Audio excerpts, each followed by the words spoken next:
Hello दोस्तों, तो कैसे हो आप लोग। मेरा नाम है विवेक और मैं आपके लिए लेके आया हूँ आज हेल्थ वाला टॉपिक, जिसमें आज हम इम्यूनिटी इम्यूनिटी को कवर करने वाले हैं। तो चलिए स्टार्ट करते हैं। तो फर्स्ट टाइम आता है हेल्थ। हमारा हेल्थ क्या है? Complete wellbeing of a physical, mental and social is called as health. मतलब हेल्दी पर्सन मेंटली भी फिट होना चाहिए, फिजिकली भी फिट होना चाहिए एंड सोशली भी फिट होना चाहिए। उसी को हम हेल्थ या हेल्थी बोल सकते हैं। ठीक है। फिर उसके बाद जो आता है हमारा इम्यूनिटी। इम्यूनिटी भी एक अपना हेल्थ का ही पार्ट है। अगर हमारी इम्यूनिटी खराब रहेगी तो भाई हमारी हेल्थ भी खराब रहेगी। अगर हमारी इम्यूनिटी अच्छी रहेगी मतलब हम हेल्थी रहेंगे। Yes, it is directly proportional to health. Immunity is directly proportional to health.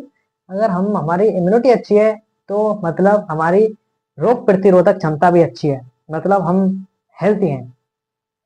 तो इम्यूनिटी को हम डिफाइन करते हैं। इम्यूनिटी का मीन्स क्या होता है? इम्यूनिटी मीन्स होता है protect our body from a disease causing bacterial agent.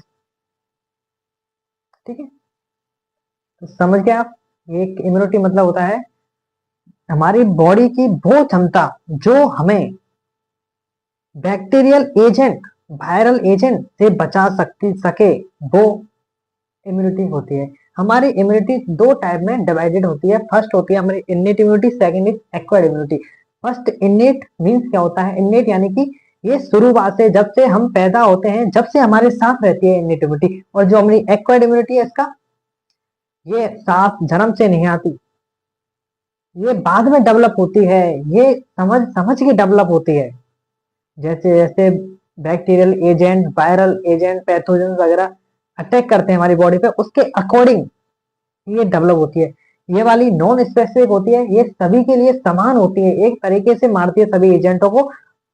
Bacteria disease causing एजेंटों को सभी एक ही तरह से मारती है। और ये वाली एक्वाडिमिटी, ये चुन चुन के मारती है। इसके पास स्पेसिफिक चीजें होती हैं कुछ एजेंट्स को मारने के लिए। ठीक है, ये वाली, इसके बारे में और बात करते हैं। इसके पास मेमोरी नहीं होती, इसके पास मेमोरी होती है। ठीक है, तो बात करते हैं इसके इननेट के बारे में। इसमें हमने क्या क्या पढ़ा? इसमें हमने पढ़ा शुरुआत में, ये हमारी जब से हमारा जन्म होता है, जब से हम बॉर्न होते हैं, तब से ये हमारे साथ रहती है। इसके बाद इसके पास नो मेमोरी सेल्स, कोई मेमोरी नहीं होती इसके पास। और सभी पैथोजन को एक तरीके से ट्रीट करती है, ये इसकी बात है। और इसमें चार तरीका के बैरियर आते हैं, जो ये चारों मिलकर के इनेट इम्यूनिटी का बनाते हैं। इनेट इम्यूनिटी को first is physical, second is physiological, third is cellular, fourth is cytokine barrier. तो फर्स्ट फिजिकल बैरियर की बात करते हैं। First physical barrier is first barrier of immune response कहते हैं हम इसे। फर्स्ट बैरियर होते हैं ये दोनों, फिजिकल और फिजियोलॉजिकल, सेलुलर साइटोकाइन। ये सेकंड लाइन ऑफ डिफेंस कहते हैं इन दोनों को। और first line of defence physical और फिजियोलॉजिकल को कहते हैं।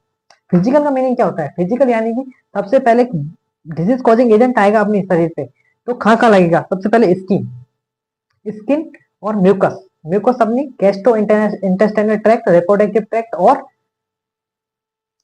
काफी जगह पे होता है म्यूकस, है ना। ये दो चीज, स्किन और म्यूकस, ये अपने फिजिकल के अंदर आते हैं। ये तो एग्जांपल अपने फिजिकल के हैं। जो फर्स्ट लाइन ऑफ डिफेंस होता है, जो बैक्टीरियल कॉजिंग एजेंट्स को ट्रैप कर लेते हैं अपने जाल में। अगर इससे बच जाते हैं तो फिजियोलॉजिकल जाते हैं। फिजियोलॉजिकल मीन्स क्या होता है? फिजियोलॉजिकल मीन्स होते हैं सीक्रेशन इन अवर बॉडी। जो भी हमारे सीक्रेशन होते हैं, जैसे कि सलाइवा का सीक्रेशन में लाइसोजाइम नाम का एक एंजाइम होता है, जो कि डिसीज कॉजिंग एजेंट्स को मारने के लिए बहुत ज्यादा अच्छा होता है।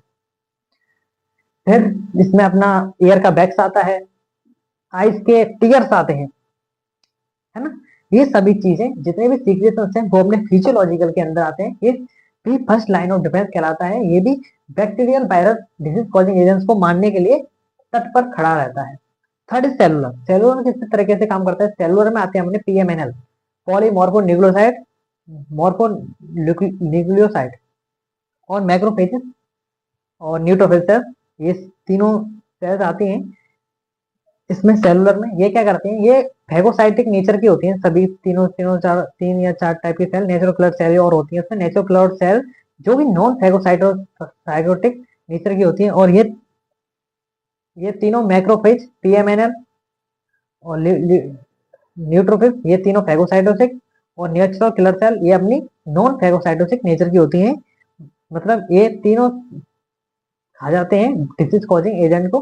ठीक है, इसमें सेलुलर में आते हैं। और साइटोकाइन में क्या आते हैं, साइटोकाइन में वो सेल्स आती हैं जो कि इन्फेक्टेड हो चुके हैं, बैक्टीरिया वायरस इन्फेक्शन से इन्फेक्टेड हो चुके हैं, वो सेल्स में आती हैं। वो सेल्स क्या करती हैं, एक केमिकल सीक्रेट करती हैं, जिसे कहते हैं इंटरफेरोन। इंटरफेरोन एक टाइप का प्रोटीन होता है, जिससे कि बाकी की जो भी आसपास की सेल्स हैं उनको पता चल जाता है भाई कुछ ना कुछ गड़बड़ है, हमारी सेल्स इन्फेक्टेड हो चुके हैं। इससे बचने के लिए अपना अपना इम्यून सिस्टम में कुछ बदलाव कीजिए, परिवर्तन कीजिए, जिससे कि वो बैक्टीरियल वायरल एजेंट हमारे अंदर ना आ सके। ठीक, तो कंप्लीट हो चुका अपना इनएट इम्यूनिटी। कल हम बात करेंगे एक्वाड इम्यूनिटी पे। तो थैंक यू बाय। ओके।